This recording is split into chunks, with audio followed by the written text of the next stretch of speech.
Le PSP. Bon, en tout cas. On commence avec protestants catholiques. La question religieuse à Jérémie était assez intéressante parce que c'est une de nos arrière-grand-tantes dont Adeline Moravia raconte l'histoire dans son joli roman. Le titre là, naturellement, je l'ai ici, Aude et ses fantômes. Elle raconte l'histoire de cette femme et de toute la famille. Et c'est une femme qui, un jour, un pasteur protestant est venu d'Angleterre habiter à côté de chez elle. Il lui passait des livres. Alors elle s'est convertie. Elle a converti ses 15 enfants. Elle a converti toute sa domesticité parce qu'en ce temps-là, on avait pas mal de serviteurs, surtout quand on avait 15 enfants. Et elle a converti son mari au lit de mort.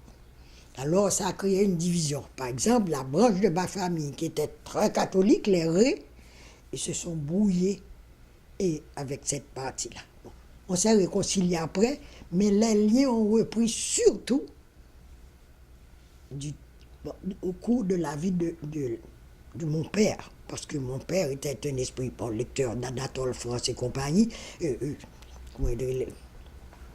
Donc c'était un homme à l'esprit très ouvert. Donc il s'est réconcilié avec la famille, ce qui fait que moi, je n'ai pas connu cette division. Nous allions au temple, ma soeur et moi, enfants, chaque année pour la fameuse longue veille. C'est une nuit, je crois que c'était le 31 décembre, si je ne me trompe. Eh bien, à moins que ça soit une autre date, ça je ne me rappelle pas. Mais on disait des vers, on chantait, c'était très intéressant. Et les clériers, Alain et son fils Georges était l'un de mes amis. Ils faisaient de la musique, c'était d'excellents musiciens, donc il y avait toujours de la bonne musique. C'est là que j'ai gardé du goût pour le largo de Handel, parce que quand je rencontrais Georges, même dans une réunion mondaine, s'il y avait un piano, il me jouait le largo, parce que c'est l'un de mes morceaux préférés. Alors on allait là, et c'était très bien, ça marchait très bien. Les catholiques allaient à certaines réunions au temple, telles que, bon, disons, les enterrements, les mariages.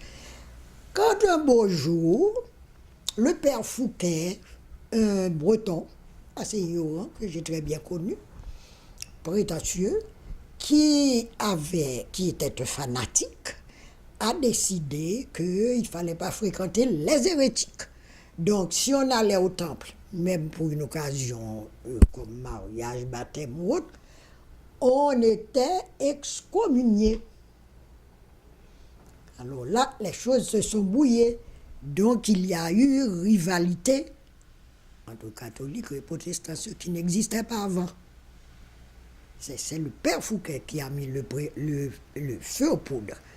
Tu vois, et je me rappelle que Émile Roumer, qui de temps en temps, mon cousin, excellent poète, mais caractère un peu brouillon, alors pendant un temps, il faisait profession de haïr les protestants. Ses parents. Il était plus catholique que tout le monde, hein, communisant, anarchiste et catholique.